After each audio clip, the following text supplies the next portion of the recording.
Yeah, here we go now. Here we go. Hi, everybody. It's Russ and Chris, UFO Paranormal UFO Paranormal TV. Forget the dot. And we've got Brenda. How do you pronounce your last name, Brenda? Diskin, D-I-S-K-I-N, Diskin. Welcome to the show, Brenda. Yes. Thank you. So I met Brenda 20 years ago, and she invited me to. It was a pub in Sheffield, and it was fantastic. A great night. Made us welcome, the locals and everything. Were it Burgon Arms or something? Yeah, the Burgoyne Arms, in Hillsborough. It's not there anymore. They knocked it down. Right. And the made us welcome, honest Chris, fantastic night. We're talking about UFOs and the abduction and what have you. And 20 years ago, more or less. Yeah. Wow. Yeah. Yes, yeah. And we kept in contact. I'd seen her on Facebook and flipping heck, sort of. I'll have to get in touch. And so now Brenda, are a medium, right? Yeah. Yes, that's right. I'll let you talk and tell what you are and what you do, because I always get it wrong usually. Right. Okay. I'm a medium, which means I get in touch with spirit and give messages from spirit. I'm also a psychic, so I can give messages to people on the earthly level, shall we say. And I also am a remote viewer. Wow. Right. So, which is, can be a bit spooky for some people. Yeah, it really can. Yeah. So I actually know Angela Ford. She does one of my shows in the United States. Was actually a remote viewer for the United States government. The Stargate.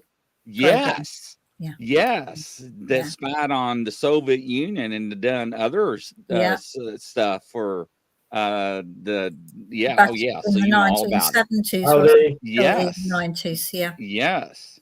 Howdy, Roger. Yeah. Hello, everybody. So I'll just that's incredible. And say hello to people and what have you. So people that really didn't realize what remote viewing was, right? And and it's very interesting that people that actually can do that. Yeah, well, I didn't realize I could until probably about end of 1980s, when I was at a psychic fair one day, and this guy kept pestering me and saying, "Oh, if you're that good, give me a reading, give me a reading, give me a reading." And suddenly I started describing his bedroom. Whoa. And it freaked him out. He didn't bother me again. Yeah, that would freak me out, ladies and gentlemen. Yeah. Yes. Yeah. But you know something? Like when you sit down, because this is what happened to me. And I think this is the start of remote viewing. And when you start doodling, yeah, you just start drawing things that are coming to you. Yeah. And then if you think, what have you done? And then all of a sudden it comes to you why you've done that. Something might happen later on, or somebody might mention something, and you'll think, I drew that the other day. Yeah. Have you ever had that? Yeah, it is slightly different to remote viewing. That is more of a psychic link than remote viewing, because remote viewing, you actually project your mind into another place, sometimes another time. Can be a bit, it's a bit weird. Well, can you be doing it subconsciously? I mean, like when you could, you could do, but subconsciously, you don't know. You're just there doodling. But I find sometimes,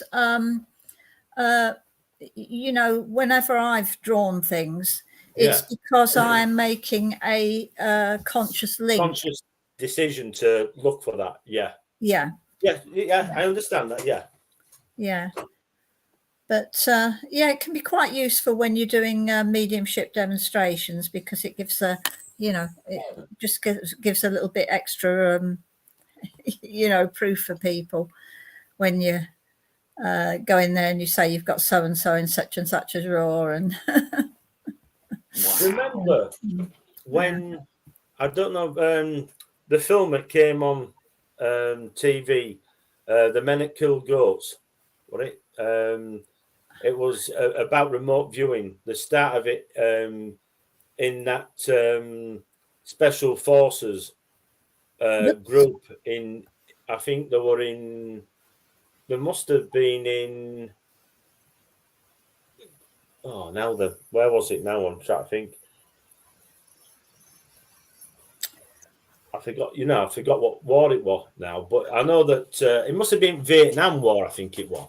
Yeah. And I think that one of the guys they put him forward, and they were remote viewing and what have you, and then they're going to the next step up, remote sensing, and then basically the next one is to actually move something, or and then kill. Oh yeah.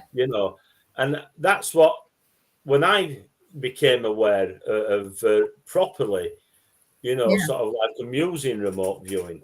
Yeah. So, and apparently from something, happened that was a real story. Yeah. Well, there were a lot of things going on in the 1970s when they were talking about all sorts of things like that, which doesn't seem to be mentioned quite as much now. No.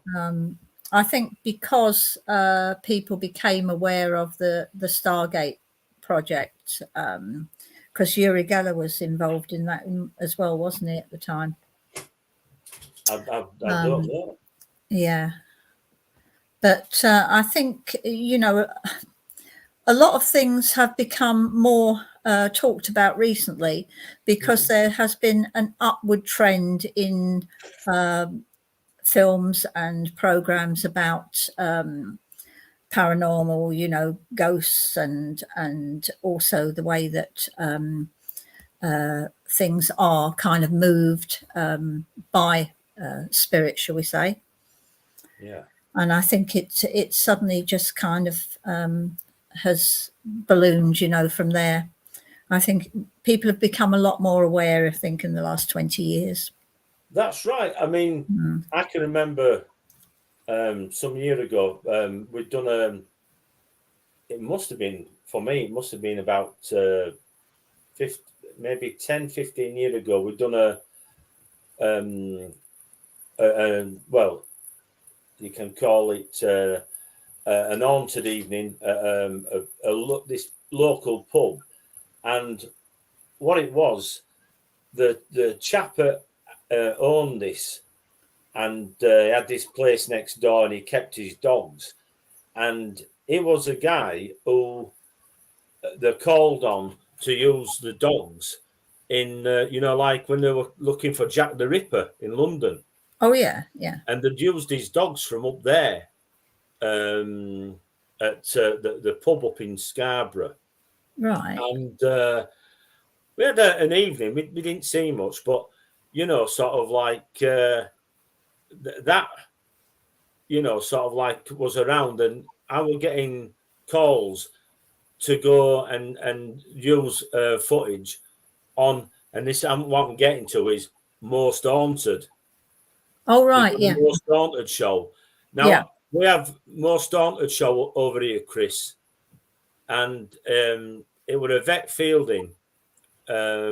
She used to be a presenter for Blue Peter, and Derek Akora, who a mediums. And originally, I think Derek had been a footballer. He was, yeah. Regardless whether you believe or not, the program isn't the point. The point is that was one of the first programs that was on TV. I think sort of like what people were watching. to be honest. Yeah, I used to watch it. Yeah. Sort of like I back only then. ever watched one episode. Did you? Yeah, and that was the one with David Wells in it, Right. because he had been to a location that we'd been to and done a paranormal investigation, and I just wanted to see if he picked up the same things that we did. Right. Yeah, that was the only time I ever watched it.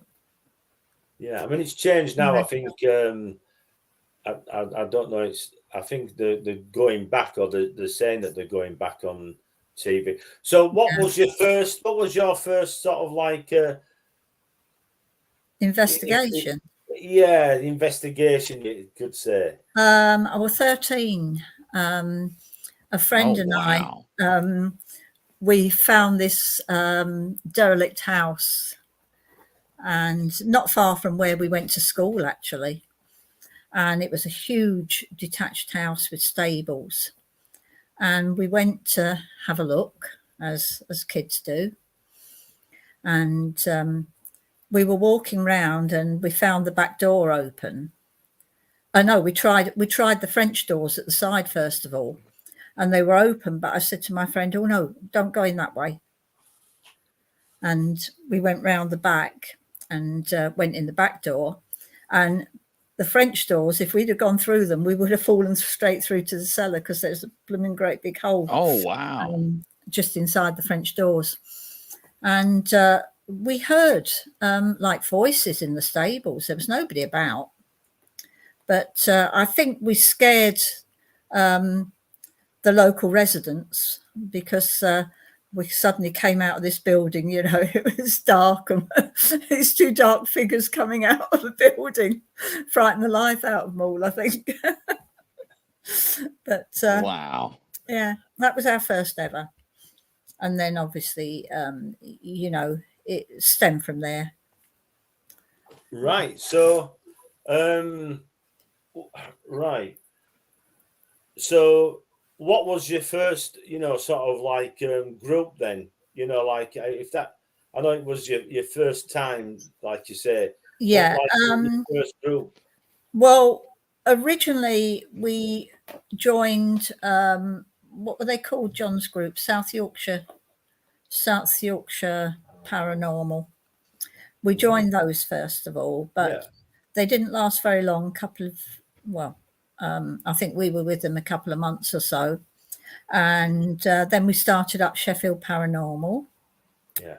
And it's still up there now, the website, but we're not so active now. Occasionally Mick and I go and have a look at something, but it's not a group as it was. A lot of the original groups went off and started off on their own. The original members started up their own groups. And we went from having 6 members up to 200 and odd members, which got a bit stupid. Wow. Because, you just couldn't do proper investigations, because trying to get, so many people on a free investigation, it was, it's just impossible, really. And obviously the bigger venues charge a lot of money, so you have to take more people with you, and then again you can't do a proper investigation, because when you've got 30 people running about all over a building, it's it gets to a point where you're on your walkie-talkie saying, "Did you just make a noise?" Or I should imagine as well. Yeah. There's a sort of like health and safety issue, because I worry to death. I really do. When I'm giving talks, and if I'm in an area, sort of like, or especially if, you're out sort of like, if you want to call it in the field. Yeah. And we were looking at an area once, and where a UFO had landed, and there'd been a video sent to us of this ball. Anyway, cut long story short, we had gone across, and I've got a torch, and I'm looking at it, couldn't see in front of me. and there Yeah. were a noise, and I looked, and we was on the edge of the quarry.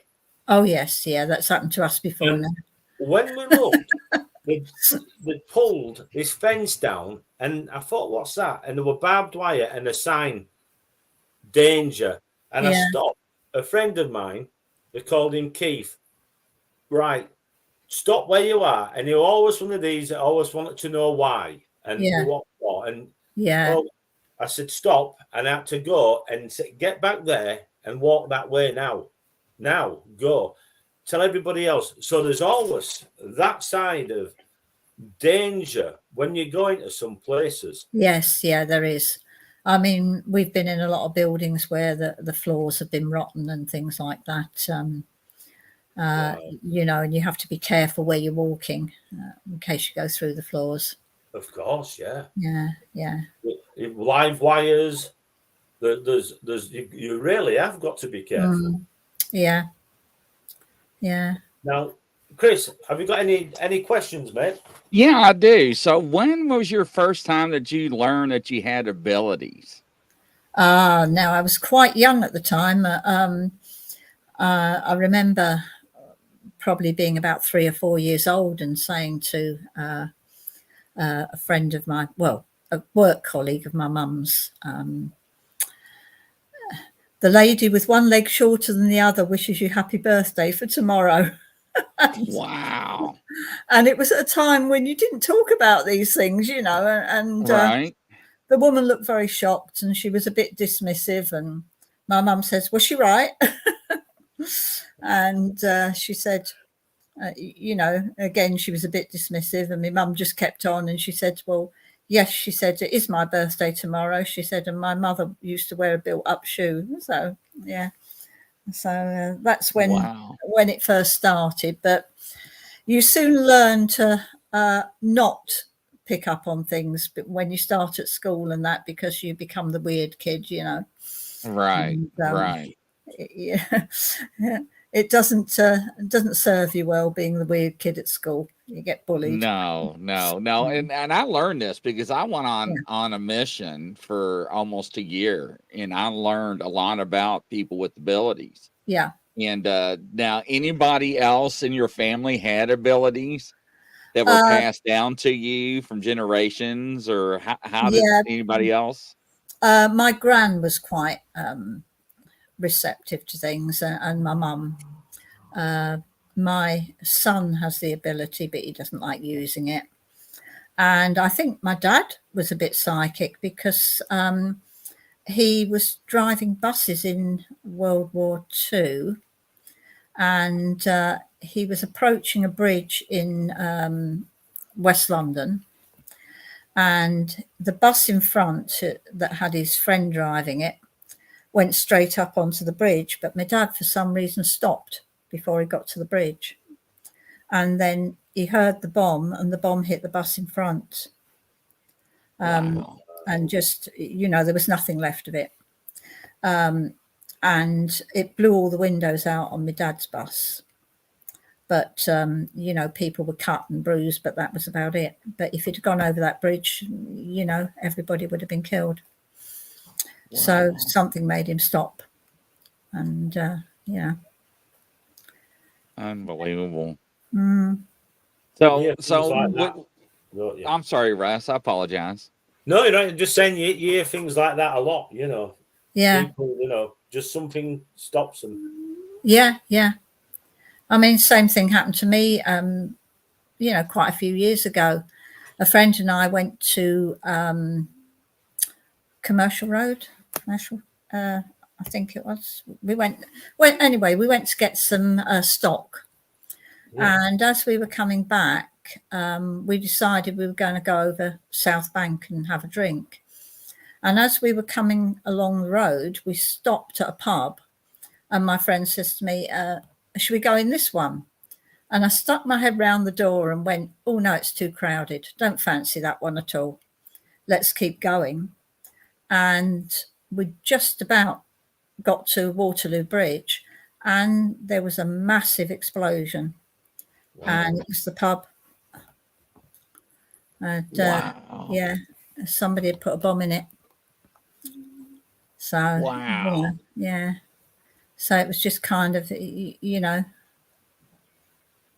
think Where was that, Brenda? I think it was called the Admiral Rodney. I think it's many years ago. And where is that in?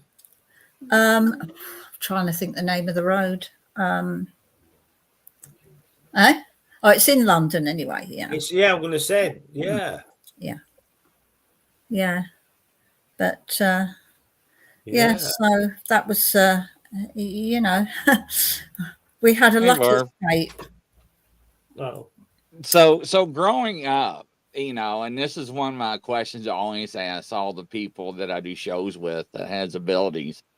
How difficult was it, growing up, knowing things, especially with relationship wise, because it's like, come on, why are you not telling me the truth? Because things, right? Well, my first husband, I used to have what I used to call my little stories.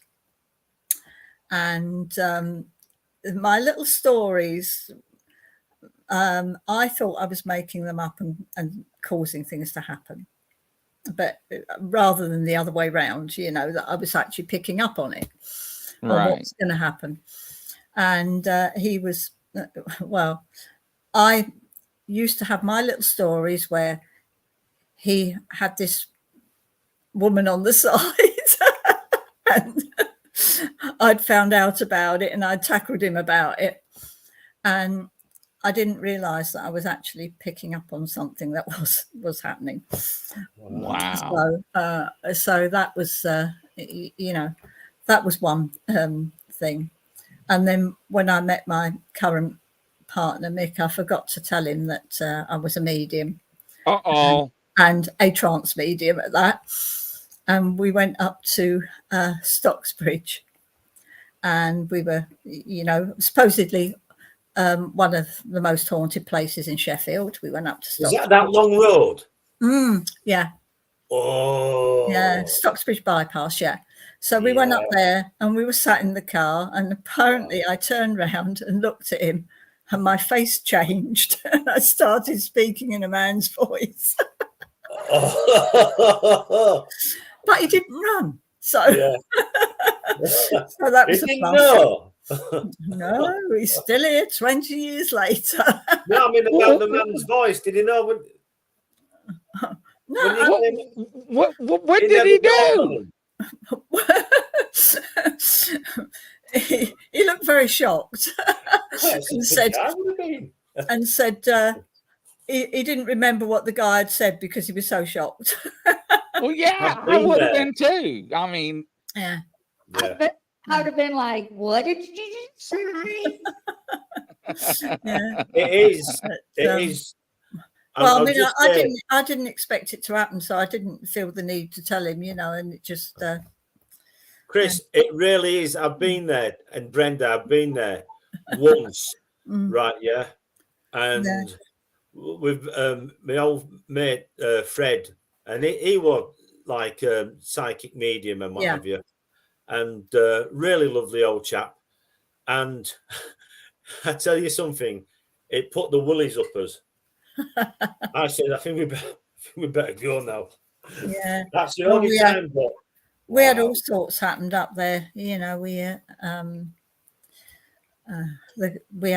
where the car wouldn't start and where it steamed up on the outside and not on the inside, and very, very weird. Hey, this guy must have really been in love with you. I'm like, Lord have mercy. Now, if your head would have started spinning and he's still with you, then you got to win. And the projectile vomit. Don't forget about the projectile vomit. Yes, that is correct, ladies and gentlemen. Oh my gosh. I mean, I don't know what kind. Whoa. Yeah. I got goosebumps. I mean, I cannot imagine sitting in a car and be like, "How you doing, baby?" And he just be sitting there and be like, "I love you too." Yeah, no. No, I've probably been like running or something, you know. No telling No, with me. he was very brave. Yes, I I can don't think tell. I'd have been in the car. I think I'd have legged it. Well, I'd have tried to leg it, but. I know, right? Oh, wow. Oh dear. What Yeah. a man. A round of applause. Yes. Unbelievable. Sorry, I shouldn't, but I'm not laughing at you or anything. It's just No, I thought that kind of thing could only happen to me. I'm not joking. Yeah, No, right. no. Or just in the movies. So yeah, yeah. unbelievable. So Yeah, we've had some really weird happenings over the years. Yeah, Dear me. yeah, So did and you? some funny things we've had happen. You know, when we've been doing investigations, we've things where we've landed up just rolling about laughing because Well, tell us. the Seriously. coach house. There was 3 of us up at the coach house, and there was a window open. So my partner Mick, he decided he was going to climb through the window and see what what was in there. So there was Rich and I outside, and we were, just waiting for him. He climbs through the window. There's a chair the other side, a plastic chair. So he goes through headfirst onto this chair, but the chair went through the floor. He's just laid there with his legs sticking out the window. And Rich and I were just rolling about on the floor laughing. We couldn't do anything. And then we suddenly thought, better ask him if he's all right. yeah. Why not? It's only your partner. He's only hanging upside down. Yeah. So, yeah. Oh dear.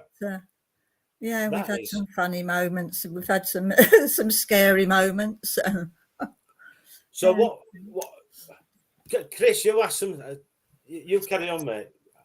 I've Oh already no, asked you. I was just curious, because have you ever found it hard or difficult, growing up, being around people, learn how to shut your abilities on and off because picking up other people's vibrations and energies? In the early days, it was a bit more difficult, but now it's it happens automatically. Just close down. I don't pick up on anybody unless I'm in work mode, if that makes sense. Very Yes. rarely I'll pick up on anything to do with anybody, because you just can't walk about, open all the time. You burn yourself out. Yeah. But as a kid, it was quite difficult. I didn't have a lot of friends as a kid, and then these kids decided, come and play with us, So I went round to their house, and then I said, there's a man sat in the corner. I thought everybody could see the same as I could. There's the man sat in the corner in the chair, and described him. And one of the girls said, that's my granddad, and he's dead. Oh wow. Yeah. And then they wouldn't speak to me after that. Yeah. Right. Yeah. And I hear this a lot, because when growing up, a lot of people are not, they didn't know the difference. They assumed that everybody can see the same thing and have and didn't know the difference. Everybody thought they can do the same thing. Yeah. So exactly. So, and that was a big problem. And I noticed that a lot of people interviewed too, I talked to, it was just, like the relationship status, it's like, why do you even try to lie to me? Right. Yeah. And sometimes the ones that, that they wouldn't tell them, and stuff would be like, already know. Mm. And or they would tell me, I didn't trust my instincts, and I was like, I wanted to try, and I didn't listen. Yeah. And it never worked out. So, Yeah. so it had to be hard in the beginning, and I couldn't live Yeah. with it, going through that process, because it had to be rough. It had to be. Yeah. Well, I mean, my upbringing was a little bit weird, and I mean, my childhood wasn't, in teenage years wasn't the best, but you gradually learn to kind of learn that things happen to you, and you also think, well, why on earth didn't I have the feeling that something was wrong? But you don't always. I think because you don't believe that there is something wrong. Right. And I think Right. you try and hide it from yourself. But, down the line, you think, well, I knew that was going to happen. So why didn't I take notice? Did you ever go to any spiritualist churches or anything? Well, when I was about 15, I realised that I had something and wanted to know what was wrong with me. And spiritualist churches weren't really advertised then, No, and I used to buy these magazines that had witchcraft ads in them and that. So I found a coven. So I went to the coven, and I was there about a year, and they did teach me a lot, and it was, and then they suddenly came out with, they were going to dance naked round the fire, and oh no. all the time. Then that was my time to exit, because being a child of the 50s and 60s, we hadn't discovered flower power and things like that then, so Right. we hadn't become so liberated then, so it was kind of like, oh no. The last time I danced around the fire, I fell in it and messing about, and it was a bonfire. TMI, Russ. I just got a bad mental Oh picture God, right there. yeah. I know it. See, look, I'm turning red. So yes, whoa, that ooh. Oh dear. I'm gonna have to talk to my therapist now. So yeah, spiritualist church didn't come to me till I was about just over 16, and then I saw an advert for one, and I was introduced by somebody, rather than I didn't see advertised. I was introduced by somebody, Fred. That it was it'd be 90 now, but he passed away a couple of years ago, and he said we'll go to a spiritualist church. I didn't even know they existed. No. Well, I didn't until what's it? Well, come and see, and that's what got me, sort of like involved in spiritual church and what have you. But anyway, sorry, but that's spiritual church, yeah. Oh, wow. Yeah. Sorry, Chris. Sorry. No, I cannot get that picture out of my mind, Russ. Have you come round now? I cannot. I just seen you dancing, around the fire and the big. Yeah, I just. I wish. Anyway, wow. I mean, even Misty knows I'm blushing. I mean, so yeah. So, but Brenda, really, I mean, how is it with you being in a room with people? I mean, do you get there sometimes with the say 10, 15 people in a room, and you're just sitting there going, oh, that's a bad person, or oh, I can't believe you did that, or oh my Lord, are you serious? And you're like, you are bad. I can't believe you done that.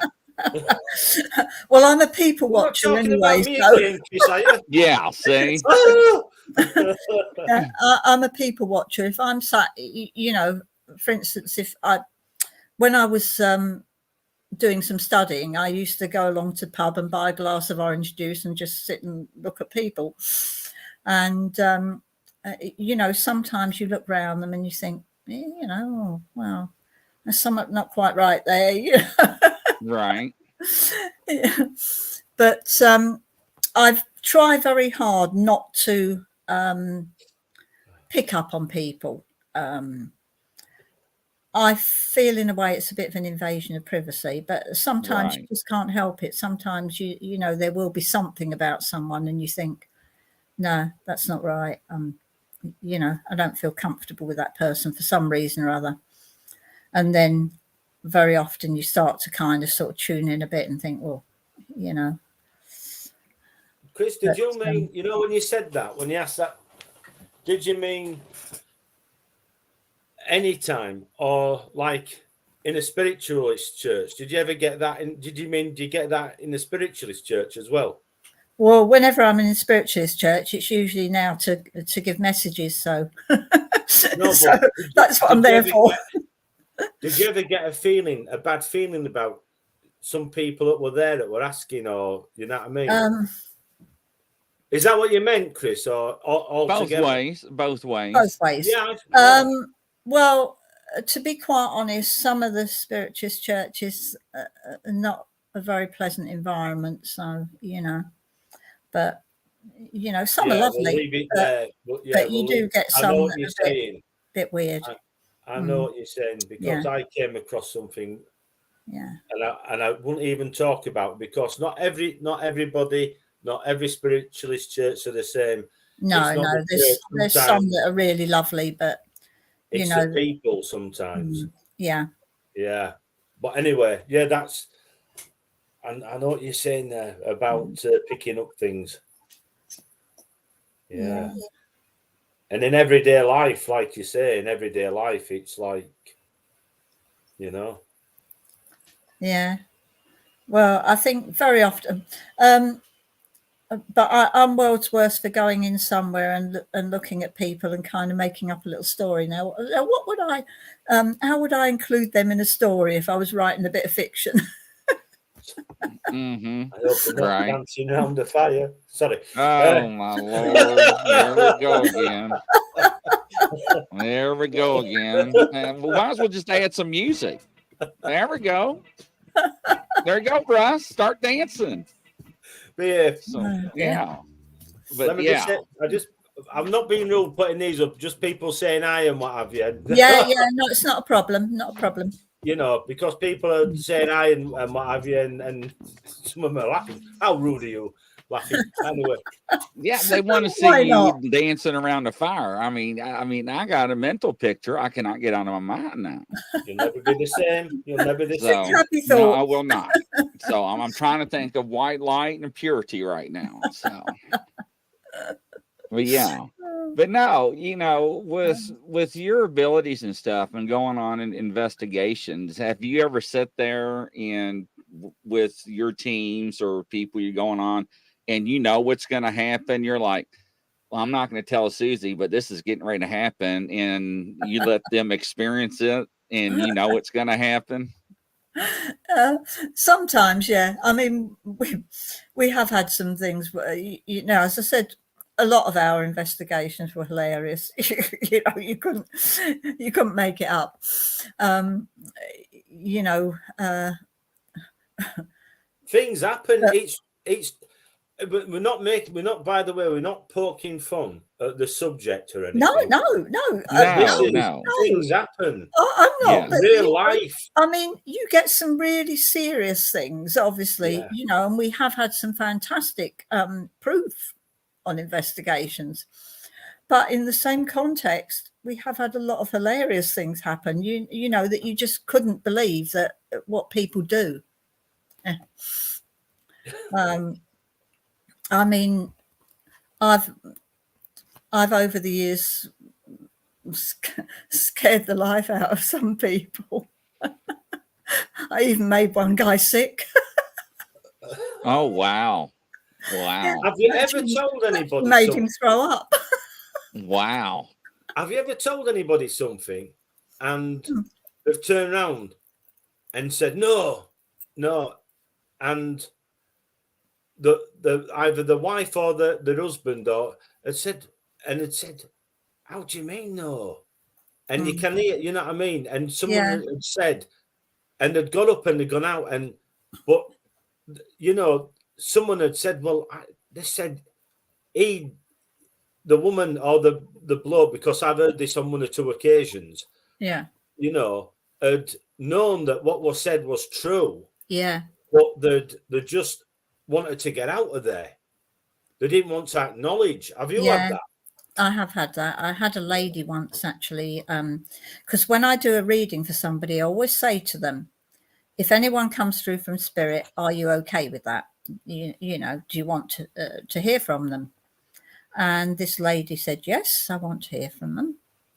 And her dad came through and she freaked out and she said, I don't want to hear from him. Uh-oh. And, you know, Yeah, and then did a runner. Uh-oh. Yeah. Yeah, because you're right. You know, and who's going to come through? So, yeah, you're absolutely right. You know, because, you know, you have to accept the fact that the person that they really want to come through might not, because what they deem to be important might not be important to the person in the spirit world, you know. So, or sometimes they go and they don't think it's going to work. Yeah. And then they have a shock when it works. Yeah. When, you know what I mean? It's like, oh no. And then all of a sudden, and they didn't really want to know, but they went to prove, or, you know, and have they had a shock when a message has gone to them. Yeah. And it was not the right message. Well, you can only say what is being given. Yeah, what you give. Yeah, what you get. But, you know, sort of like, they don't want to take it. You know what I mean? And sort of like, and sometimes it's like, oh no. And sometimes you can tell it's, oh yeah. Yeah. I mean, I had a guy in a spiritualist church a few months back, and I said something to him and he went, you know, and I said something else. Yeah. And I said to him, I said, you're really not convinced, are you? And he went, no. And I said, you want the ultimate proof? And he went, yes. And then I said to him, well, your mother's here and she is saying, and then I described his back garden, exactly how it was laid out, what was in his back garden on one side, what was in his back garden on the other side, and some other bits and pieces. Wow. And he went, well, that's exactly what he said. Wow. And that was all he said. Wow. Yeah. And then after that, he went up and he said to the woman on the tea counter, he said, you know, he said, that was, you know, I'm just so amazed by that. He said, I just couldn't believe it. Yeah. So this is it. Yeah, I think that's all it takes, is for somebody to get something that you know, really convinces them that there is something, you know. I mean, none of us will ever know exactly what there is until we get there, but you know, I think sometimes, you know, and I mean, I'm the biggest doubting Thomas out there. I want to see the strings. I want to know the ins and outs of everything. But there are times when you just go, well, how the heck could I know that? You know, now that's got to be coming from somewhere. You know, it's not my thoughts. It's not mind reading. How the heck could I have known that? Especially when the person you're giving it to doesn't know it themselves and has to go off and phone somebody else and ask them, and they have to ask somebody else, and then they come back and say, yes, that was right. You know, it's just incredible. You know, it never fails to amaze me, to be quite honest. I'm, you know, excuse me wiping my nose. I always say it's the psychic. Oh, no, you're fine. You're fine. Whenever I'm doing a psychic work, my nose runs, my stomach bubbles. You know, it's crazy. Wow. I say it's the psychic juices working overtime. But so it never fails to amaze me. You know, where this information comes from. So, have you ever been in a, like you've been in a house and it's been haunted, Yeah. right? And they haven't told you, sort of Yeah. like, and you've gone in and, I don't mean like the way you've told us about the children, but, Yeah. like when you're older, have you ever, like been into a place and it's really, I'm talking about, really haunted and, like to the point where you can see, whether you want to call it ghosts or apparitions or anything, in a house or whatever. Well, that's our house now. Yes, I remember you saying. Seriously, yeah, I remember you saying. We've got something here. Right. We've even Mick, who says he's a psychic as a brick wall, he's seen it. The dogs have seen it. Yeah. Wow. We used to have what we used to call our headbanging ghost, which was the dogs would be downstairs and something would run across the bedroom floor, run down the stairs, and then headbutt the living room door, and the door would shake. What?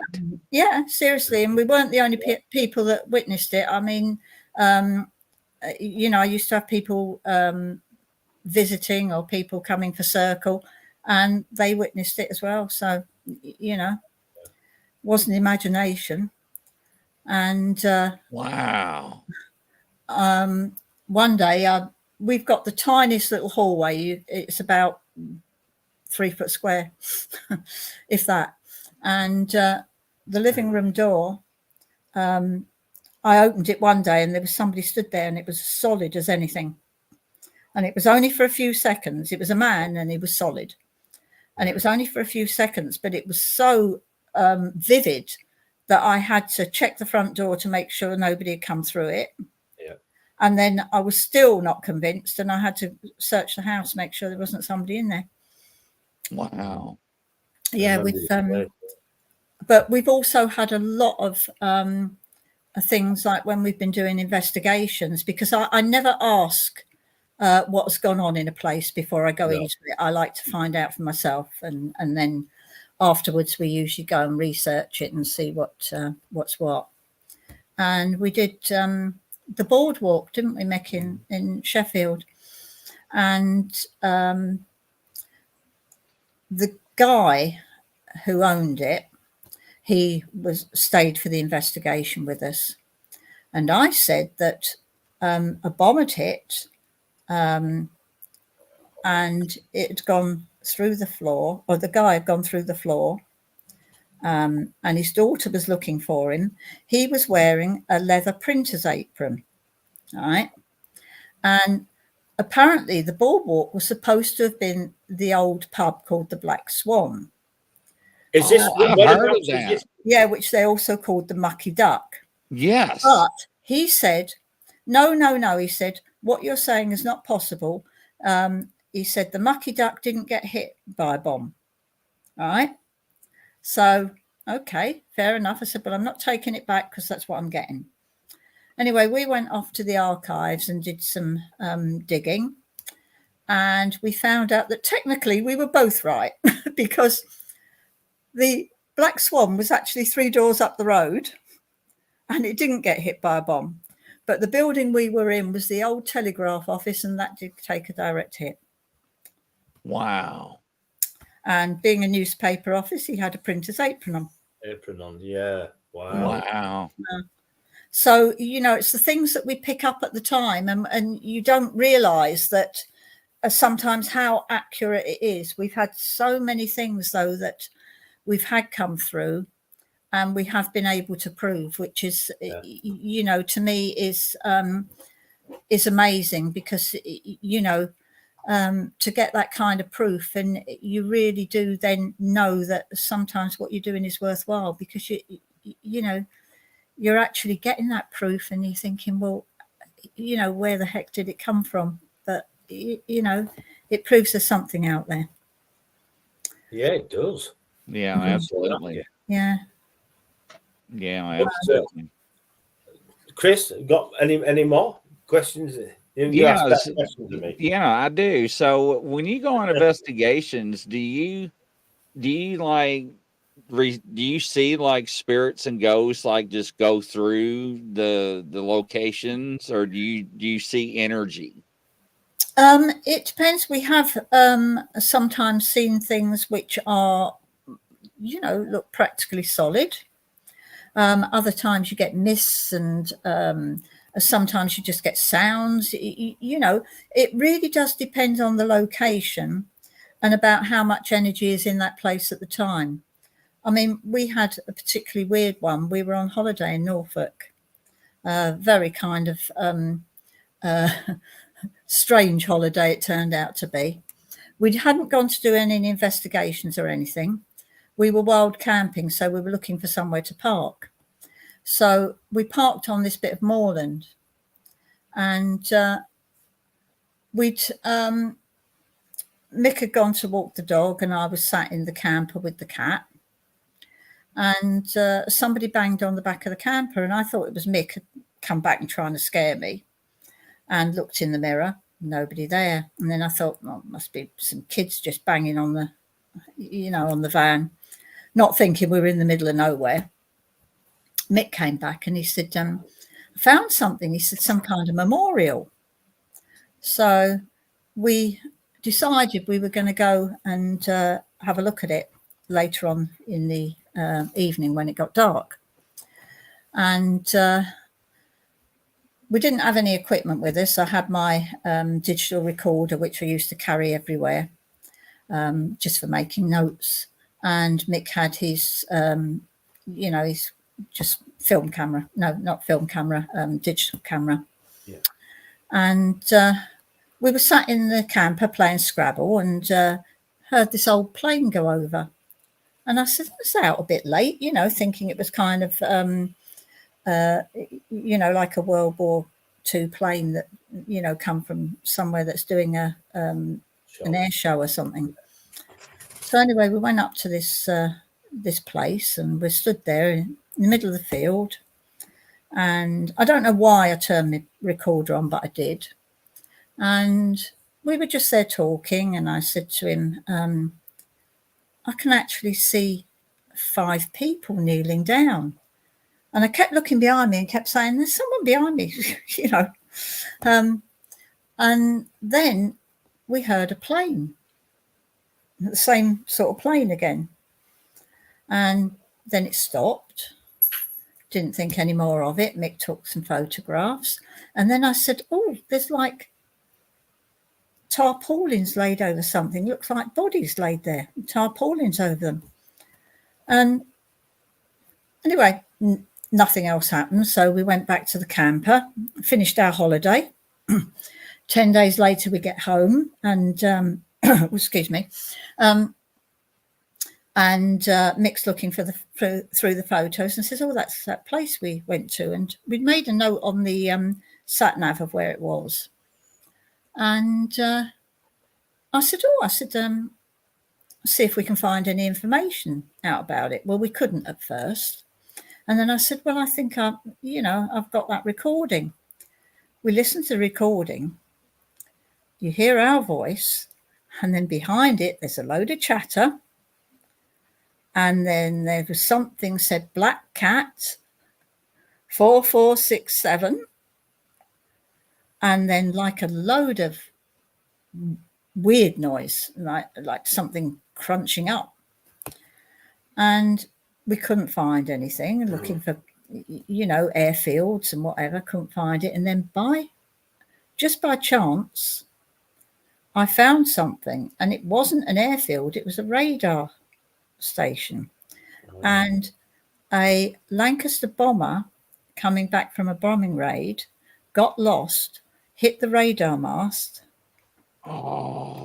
And there were 6 crew members. 5 died straight away, and 1 died later. Wow. And I gave the footage to a friend, or the recording to a friend of mine who is very much into aircrafts and all that sort of thing. And I didn't tell him where we got it from or what it was. and he listened to it, and he said to me, "That sounds like cockpit chatter," he said, "from something like a Lancaster bomber." And when he traced the is it a call sign? black cat, it was a call sign. Yeah. Wow. Yeah. And we've still got the recording. It is quite interesting. That's amazing. Yeah. That's incredible. Yeah. Oh yeah. Yeah. And I mean, we were, we weren't expecting it. We weren't actually there to look for anything in particular. It just it came to us more than anything else. Oh yeah. Yeah. That's how things happen. Even if you're not going out to look, sometimes it happens, doesn't it? Yeah, it was incredible, Wow. Yeah. But yeah, it was a place called Salthouse Heath, Russ, in case you're interested. Right. It's in Norfolk.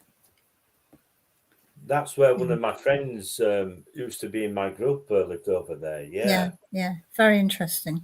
It really is that area. Yeah. Well worth a visit. Oh yeah, I've been, like I say, down there.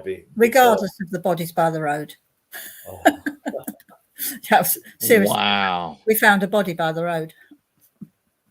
Unbelievable. When was this? Oh, how long ago was it? Yeah. About 15 years ago? Yeah. Might not have been quite as long as that, but about 15 years ago, Mick says. But I don't think it was quite that long ago, but No, I've probably got the date somewhere.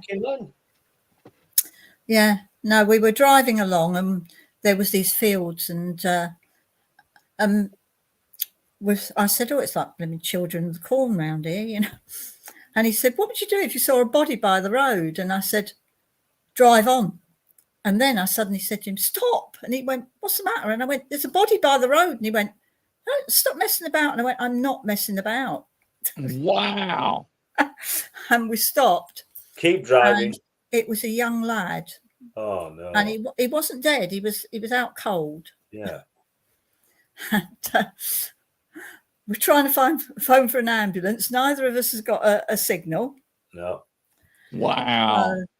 That place is flat for miles. It's like Holland, isn't a guy going past, and luckily he had a signal. He managed to phone for an ambulance, but it was just a nightmare from start to finish. Yeah. The mother turned up, and she was an absolute piece of work, and And the police turned up and didn't know what to do because they'd never found a body before. Unbelievable. Some of these places are so rural. Yeah. We went down to meet this chap in our group years ago. Cut a long story short, I understand there is nothing for miles apart from fields growing food and what have you for miles. I'm talking about we drove for a couple of hours at least, you know what I mean? Unbelievable. Yeah, it's, I mean, we've been in some really strange places. I mean, what was the battlefield where we had the things in the camper? Tamworth. Yeah. We were parked up on Tamworth battlefield.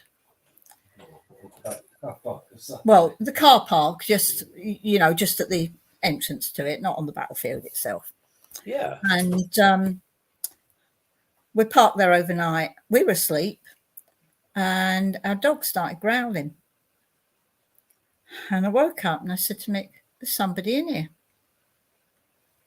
And you could feel it so strongly that we had to put the light on to have a look.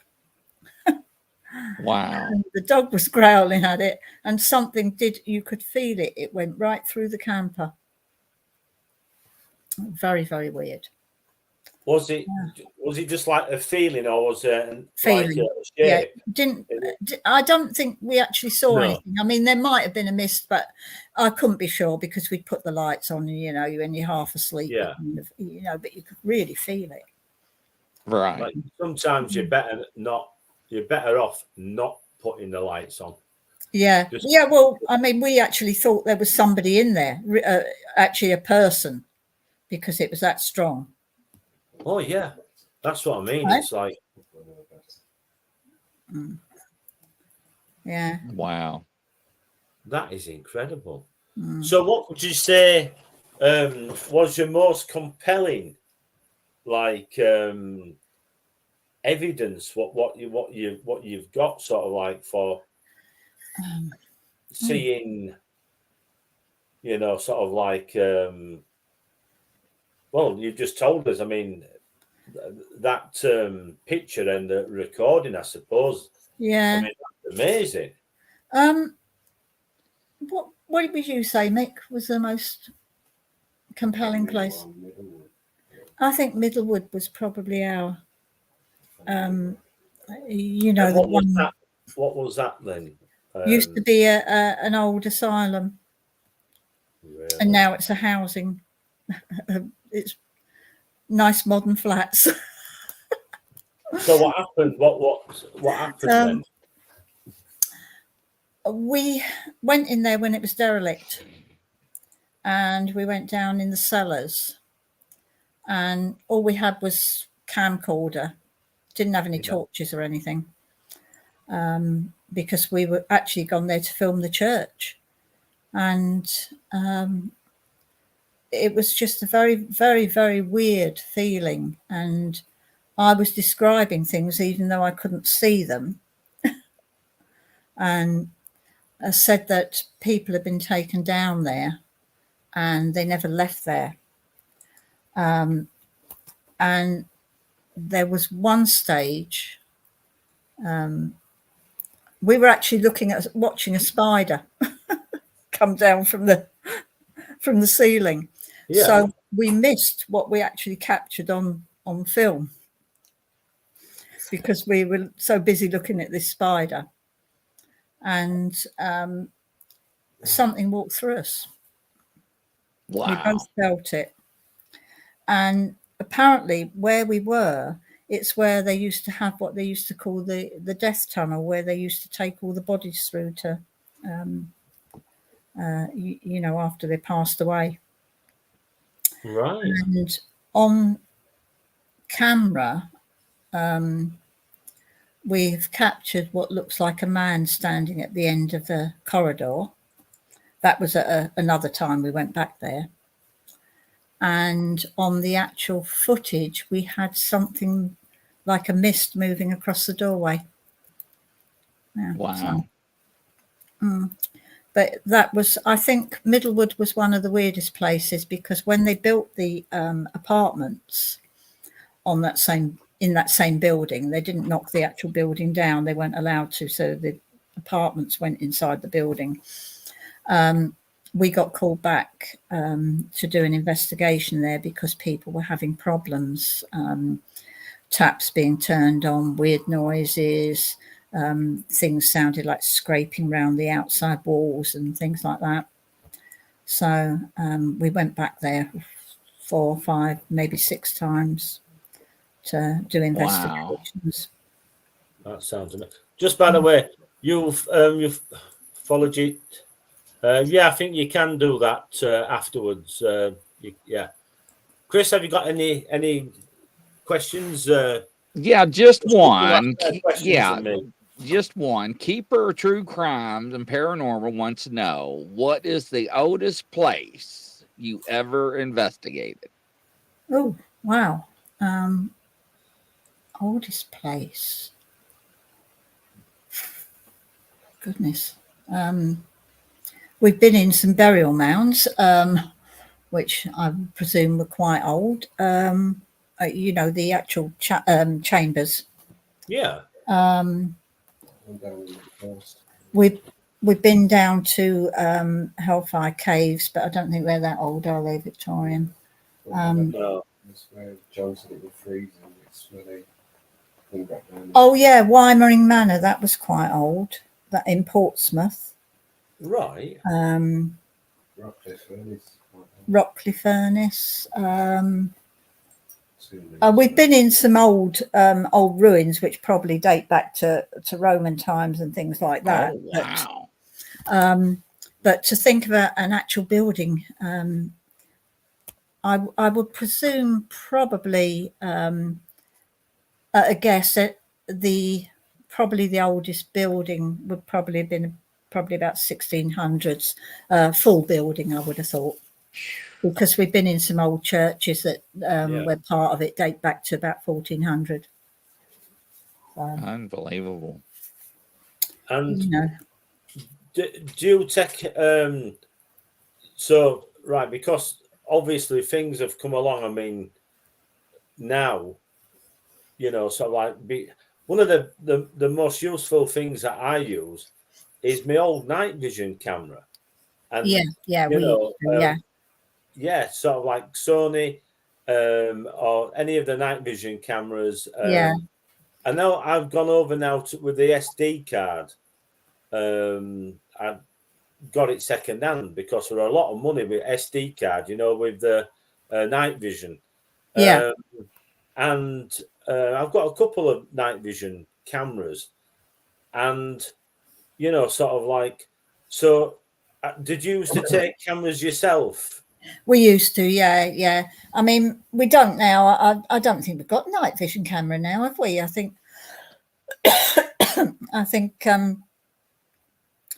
the last one we had, you know, we never replaced. But we used to take 2 or 3 actually, and we used to set them up in different places in when we were doing investigations. So we used to have hours and hours of footage to go through. Yeah. And when you don't like seeing yourself on film, I absolutely hate it. You know, sitting through 16 hours of looking at me doing, you know, in trance and goodness knows what else. You know, Chris, I didn't like the way you laughed then. You're lucky if you get a speck of dust on them sometimes as well. And you sat there for hours on end thinking, oh God, how much more have I got to go through? But yeah, we did occasionally get little bits and pieces, you know, on camera. But to be quite honest, for all the hours of footage, I would say out of all the investigations over all the years, you'd be lucky if you got a full hour out of all of them, you know, put together, that's got anything on a speck of dust, mist, you know. Yeah, I know what you're saying. Yeah. Because the thing is, it's like I have media asking me, you know, have you got any footage and all this lot? And what they don't seem to realise is that although I do seem to attract and get a lot myself.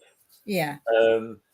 How hard it is, really, how uncommon, really, it is to get video footage or photographic evidence. Sometimes people have got it and they didn't even know they've got it. Exactly. Yeah. You know, I mean, to actually capture something, you know, something you're actually seeing at the time, is very difficult because you know yourself by the time you've got your camera out, it's gone. I mean, we had a very weird thing. Come on, Mick, refresh my memory. That thing that ran down the side of the car. Bradfield. We were driving down the road on Bradfield. We'd been out looking at investigation sites, possible investigation sites. There were 5 of us. Yeah, there were 5 of us in the car, weren't there? And we're driving down the road, and suddenly something starts running alongside of the car. It just so it'd be like a kind of a mist, but it had a shape. Yeah, down by the dam flask at Bradfield, Mick says. And it was running alongside the car, and nobody said anything. We've all got cameras. Nobody's got a camera out. Nobody said anything. And then suddenly it ran across in front of the car and disappeared into the dam. And we all went, what the? As you do. And we're all going, did you see that? Yeah, I saw it. Yeah, did you see it? Yeah. Well, why didn't you get a camera out? Well, why didn't you? You know, and you know, and then because we wanted to kind of make sure that it was something we'd seen, drove back up the road, came back down at the same speed. Did we see it again that time? No, I didn't think we did. And came back down at the same speed and nothing. But somebody else actually sent me a message and said that they'd seen the same thing. Wow. So whereabouts is that? Just refresh my memory now. Bradfield. Yeah. West side of Sheffield. The It's a what? little village outside west side of Sheffield. It's where Dunwell, Right. where Sheffield flood. It's a village outside the west side of Sheffield where the flood was, the dam where the flood was. Right, of course. The Sheffield flood. Right. Yeah. That's So it was very, very weird. And you know. And how big was it? What? For intents and purposes, it was more or less like a light, but it gave you the impression that it was like a person running alongside the car. Wow. Like a bright person, like Yeah, sort of. It was kind of glowing, but not like a torch beam or anything like that. No. But there was a bit of a glow to it. Wow. Like a diffuse light. Yeah. Would it be like a diffuse light? It was lit, Yeah, but it didn't give off a beam or anything. It just diffused. Just diffuse, yeah. Wow. Nick's saying there was a story behind that. When the Sheffield flood happened, there were people who supposed to have rode a horse with a torch around Sheffield to warn people. Oh, right. Okay. Apparently, when the flood happened, there was supposed to have been a guy who rode a horse shining a torch down to where people were in Sheffield to warn them. Oh, wow. So we were just talking about this the other day, about folklores and legends and, you know, sort of like things that have happened that, you know, sort of like documented, basically. Yeah. Documented evidence of not necessarily what you'd seen, but what had happened there. Yeah. You know, like tragedies and things that have happened, and you know, where sometimes, you know, accidents have happened. Yeah, where, exactly. You know, things have been seen. You know, well, that is fascinating. It is that. Yeah. It So really there's lots of we've had lots of instances where things have happened, and you know, where we've had a lot of proof, but we've also had places where we've gone and people have, you know, thrown things and fabricated things, and you know, to be quite honest, you just don't want that. Right. No. Well, we keep away from. Yeah. But, so I mean, it's like the difference between a ghost hunt and a paranormal investigation, if you understand what I mean. Right. I do, yeah. Mind you, I suppose sometimes people call me a ghost hunter, but I haven't been for a long time or whatever, properly because of ill health. But I was going to ask you about as time's gone on, we've got new technology, right? Yeah. Yeah. So I always say that my camera, I take it with me, even though if I'm only just sat outside now. Yeah. Because I'm not walking as good as I used to. But we've got now. What's your opinion on this? I've been watching and I've seen like the new technology where if anybody walks around, it's like a detector and it gives off an alarm. It tells you. Now, someone's decided and they've got different frequencies for like ghosts, you know. And I've been looking at, so there's like those type of like, there's like EMF meters and all this lot, you know, and they've given different names. And I've been really enthralled with this spirit talk box where, you know, you have it in an area. And so there's all this. And sort of like, I'm sort of like, I'm open-minded about everything. I think everything's worth a try, But I think, to be quite honest, I'm one who needs the ultimate proof. So where a spirit talk box is, like the Frank's box, or I'm always feeling if it's something like a radio receiver where you're tuning it into being off station. Yeah. I still feel that, you might accidentally get onto a frequency and you're getting, like, when a radio goes off frequency, you like get all white noise. You've got white noise. And I'm still not 100% convinced that that's not what's coming through. I'm not saying it's not, because a lot of people swear by them. Yeah. But I'm one that needs the ultimate proof, and that's why I think if you get something that you're not expecting, which you can hear on the recording we've got of Salthouse Heath there, you can hear us two talking clear as day, and then you hear these other voice come through and say something. Right. Nowhere about, in the middle of nowhere. Right. So I know what where's you're it come saying, from? because you wasn't going there purposely. No. You stopped there, and then that happened, and then you got the picture. And we were nowhere near the camper, so it couldn't have even been that the camper radio was on or anything like that. We were nowhere near it. There was nobody about. It was in the middle of nowhere. Wow. So that to me, especially to get the information that it was actually a call sign. Yeah, that is unbelievable. Yeah, it really is. Like I say, I'll try anything. Sort of like I think it's worth trying all the different gadgets, because who knows what's going to work for for that particular person. Yeah. I think we just lost Chris somewhere. Oops. I think he's got another show as well shortly on. Yeah. I'm here. There we go. I don't know what that.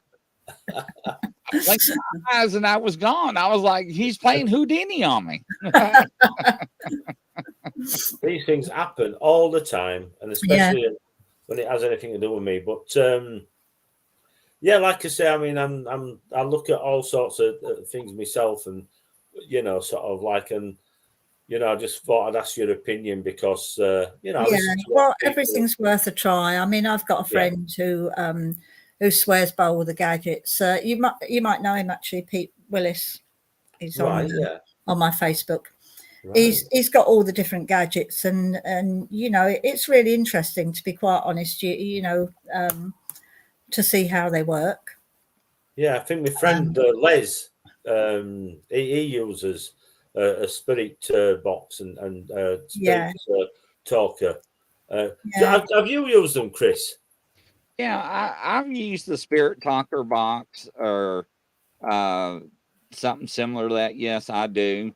It's interesting because I don't know. Sometimes it works, and sometimes nothing comes through at all. Yeah. Now, one thing I do use a lot, and I'll show you, and it's these things, the cat balls. Oh yeah. For some reason in the studio, the dolls that I have that have attachments, they love them. And I'll tape them to my boom mic, and during my paranormal shows, that they'll actually use them, and they'll talk. Then I have REM pods too, that I'll use, that people make and so forth, and people in UK that are like FDL Paranormal, they'll ask questions and it'll go off, and I'm like, what? Well, we do that with an EMF meter. Yes, and the eyes light up, and it's got an antenna, and it's wild, because they'll ask questions and this will react. And it's like, it's funny because when there's spirit connection there, I mean, anything can react. I mean, we've used a candle before now, and there's no draft because the flame's okay. It's staying in one place. Do you have anything like that? Moving backwards and forwards. like Right. Chris was saying about dolls, haunted dolls. Do you have anything in your house? Because I keep I hate well away dolls. from bringing. Look, did you hear that, ladies and gentlemen? She hate dolls. Well, I got about 30 of them right above I've my never studio liked desk. dolls. We have had things move. When we were in our shop in Walkley years ago, the shop we had, you know, back when we first met you, Russ, we had this teddy bear that used to, you know, kind of insult you as you walk past it. And What? yeah, it was one of these, you know, toy teddies that said insulting things. So I got so fed up with it one day that I took the batteries out. And we came in one morning and it spoke. And I thought, I'm sure I took the batteries out of that. And we had all sorts of things used to happen in that shop. We, you know. Oh no! Yeah. There was so much went on. No. But dolls, no. Yep. I got my holy water. I got my anointment. I got my anointment oil. I got my crucifixes. I got everything. I'll tell you something now. Be careful, because You I know sound more like somebody. you're looking for vampires. I know somebody I'm who's some ready. holy I got water. yes. I got plenty of silver too. I know somebody Silver who used bullets. holy water on electrical appliance. Right? Yeah, forgot to turn it off. Yeah. I'm Oh not man! joking. I am not joking. Wow. But some people get that convinced that something is bad luck, Yeah. possessed, or come from somewhere, you know, and brought some bad karma, or you know, there's, you know, bad luck or whatever. I have had. Seriously. I did have a book once that I was very uncomfortable with years and years ago. It was to do with the black arts, and it was very, very uncomfortable. But I collect old things. The weirder, the better, you know. We did actually, thinking about it, we bought a Victorian pram, a wicker pram, and we had it in the living room. And when I came down the next morning, it was in the kitchen doorway. Oh no. And so it didn't just roll, it would have had to roll at an angle and then straighten itself out. Through the gap. A narrow gap. Yeah. Oh yeah. So, you know, but that's about the only thing that I can recall that I've ever really had, you know, a weird thing with. I mean, it didn't feel nasty or anything, the pram. It just, you know. But wow. dolls, I don't like dolls full stop. I you know, I've always found dolls a bit creepy, even when I was a kid. Some people have different thoughts about lots of different, you know, objects and what have you. Yeah. You know. Well, I'll tell you, if you saw some of the weird things that we've got, you know, you'd probably have some thoughts about them. Well, you'll have to show us and put them up, you know, sort of like. But yeah, I mean, it's just unbelievable sometimes that you know, some people will. I mean, I'm getting a little bit like that myself now with things where I'm a bit wary about bringing things into the house. Even now, I've started to think.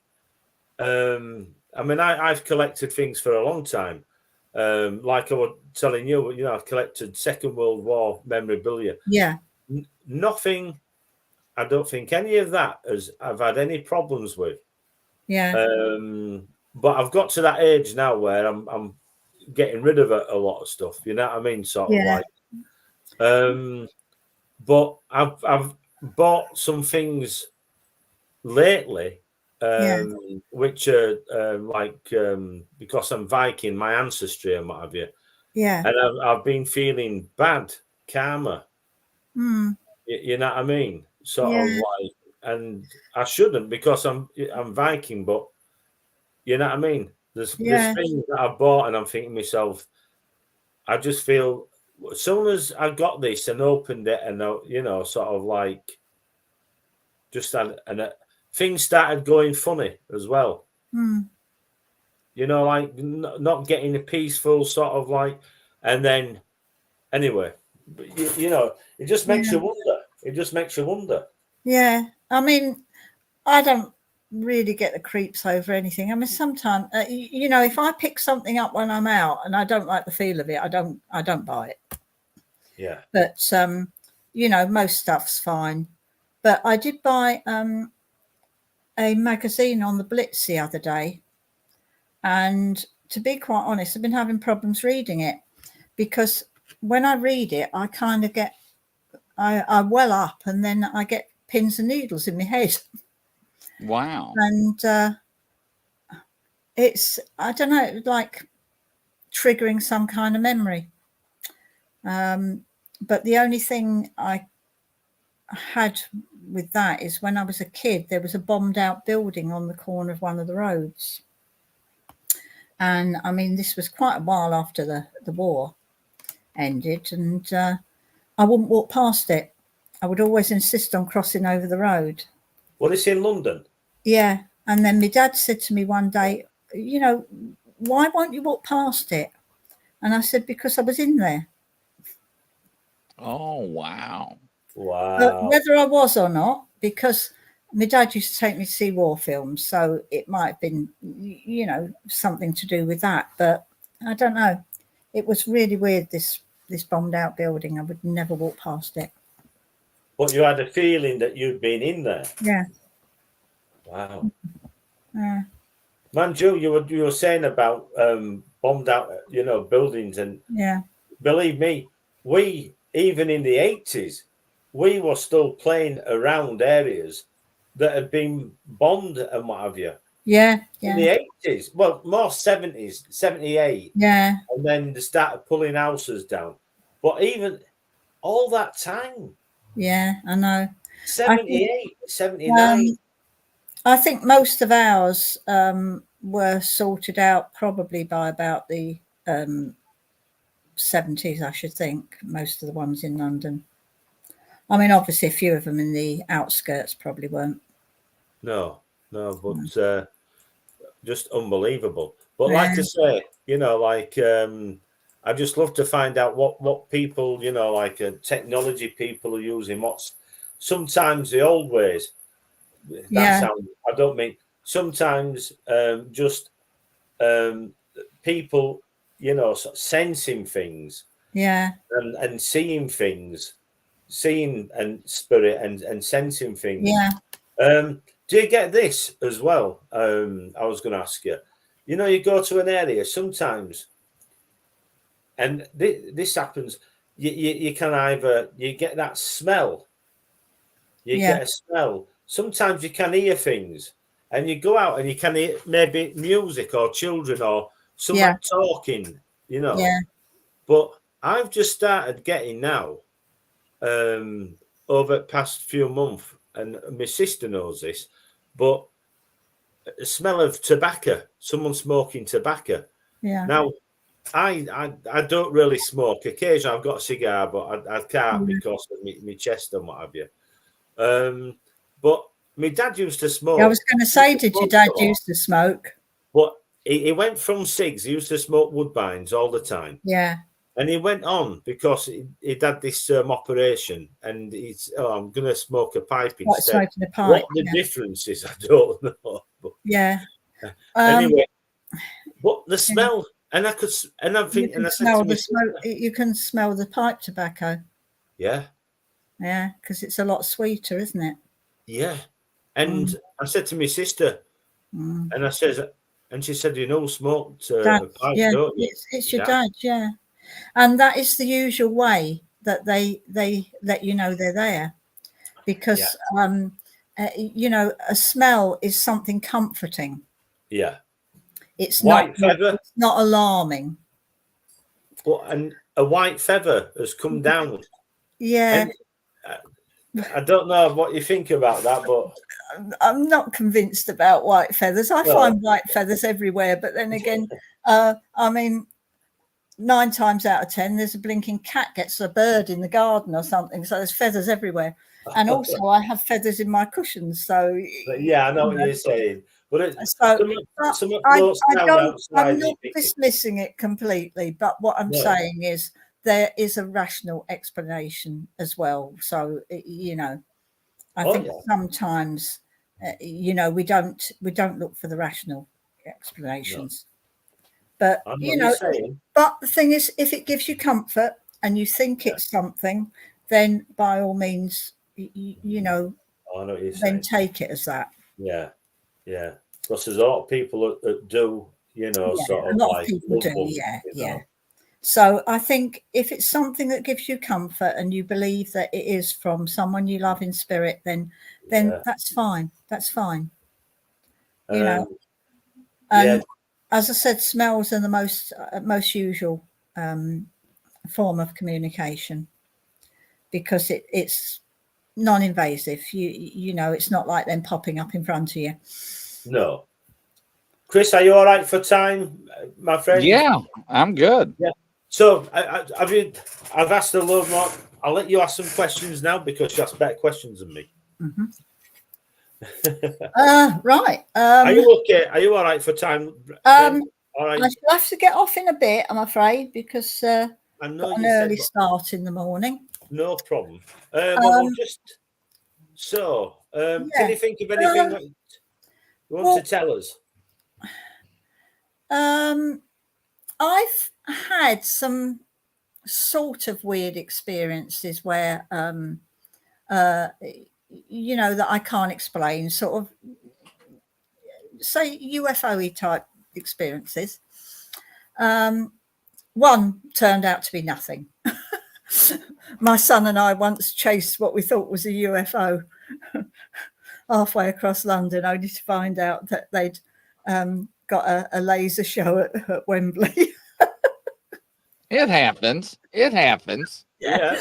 I can honestly say. But when we were kids, we were stood up near Kilburn High Road talking, and it was just starting to get dark, and we all saw something whiz across the sky, and it was sort of cigar shaped. It definitely wasn't a plane. We were convinced it wasn't a plane. Really? But whether anybody else saw it, I have no idea, because, you know, this was, as I said, it was just something we saw and we were convinced it wasn't a plane. So it could have been, it might not have been. Another time, I mean, I've had loads of weird happenings over the years, but, you know, as I said, I tend to kind of try and rationalise. But this particular night, well, early hours of the morning, it was about 2 o'clock in the morning, I was walking my dog. We lived in a masonette in Northolt in London. I was walking my dog, and just as we started to get near the flats, she started growling. All her hackles went up. And I said to her, come on, in. And as we got to the kind of the centre landing, I looked out of the window and there was something stood by the garages. And it was tall, thin, and not human. And it was holding something up. And I'm looking at it and I'm thinking, that's got to be about 12 foot tall. Got to be. Whoa. So I took the dog was getting upset. So I took the dog indoors, came out with the tape measure, went downstairs. It's gone by now. And measuring the garages, see how tall they were to work out how tall this thing was. Then I'm thinking, well, why is, you know, has anybody else seen it? Because even at 2 o'clock in the morning, there's bound to be somebody about. Yeah. And I was asking questions for weeks and weeks after that. Has anybody seen this? Has anybody seen this? Nobody saw anything. So my, yes, Gray. My question is, if it was something alien, Yeah. Why did no one else see it? Happens a lot. Some people seem to be in tune with these things. Some people don't. Some people are able to see UFOs. Some people, I don't know whether it's just out of being rude, ignorant. You say, have you seen that? And oh no, there's nothing there. It's a plane. Yeah. They'll dismiss it straight away. Yeah. It's more of a, not that they haven't seen it. It's more of a dismissive, and it's a factor, and it's their feel-good factor, because as long as they're feeling good, they don't want to feel bad by, admitting, because they don't like admitting that, yeah, there is something. Yeah, I did draw a picture of what I saw, by the way. Right. By not admitting to what somebody's seen, they've got their feel-good factor. So they said, oh, don't know what you mean. Never seen it. The will of. Some people don't see things. Yeah. Yeah. I've just got, did you say that tall figure, it was grey?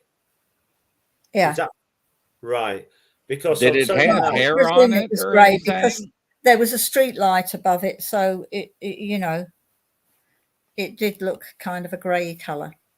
No hair? No hair. Whoa. Because I'll tell you something now, right? Yeah. I'll send you the picture through, Russ, that I drew. Right.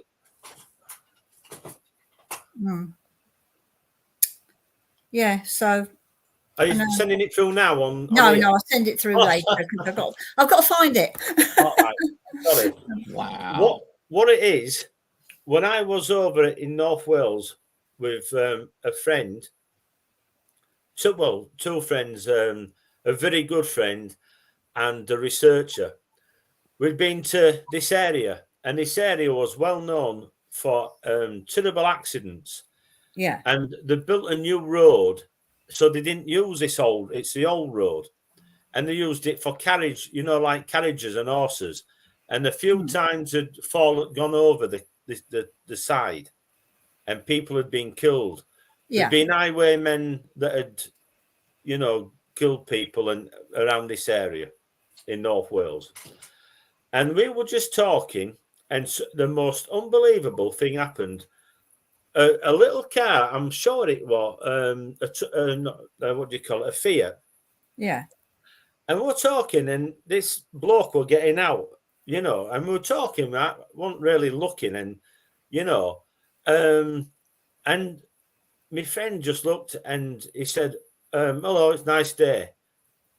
And I looked over, and we were walking, and I see my friend, when I looked, and I seen my friend, his face, and he looked at me, and I can't believe what I'm looking at.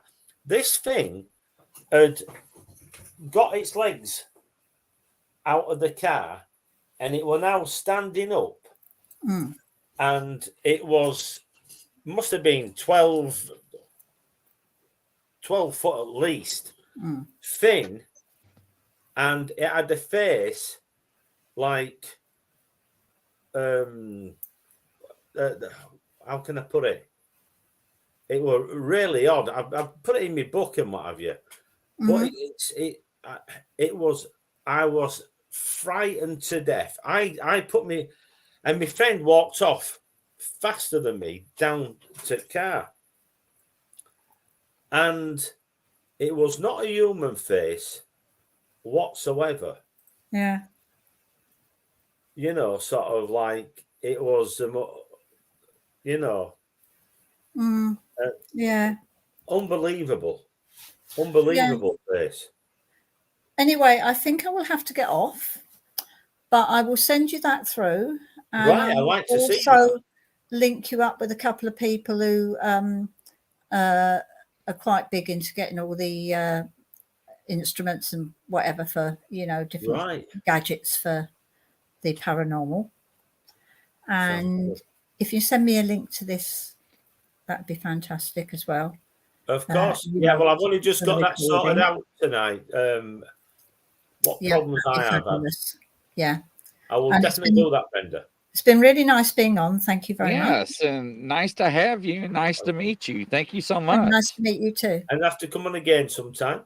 Yeah, that'd be great. Like I say, it's been a pleasure because I hadn't spoken to you for a while and what have you. And, you know, we keep in contact now on Facebook and Yep. what have you anyway. Do, yeah. But I'll say thanks again for coming on the show. You're It's been very lovely welcome. having you, Brenda. Love. And And thank say it's Rick, isn't it? Mick. Mick. Yeah. Why do I call him Rick? Yeah. I call everybody Rick these days. I'm getting worse. Mick. He says good night. Good night, love it. All right, then, my love. Good night. God bless, love. Take care. Bye, everybody. Bye, love. Bye. Bye. Bye, Chris. Hang on, Chris. Where have you gone? Right. Right. So, yeah, so that is more That or was a less fantastic show. the end of the show. I'll just turn the broadcasting off.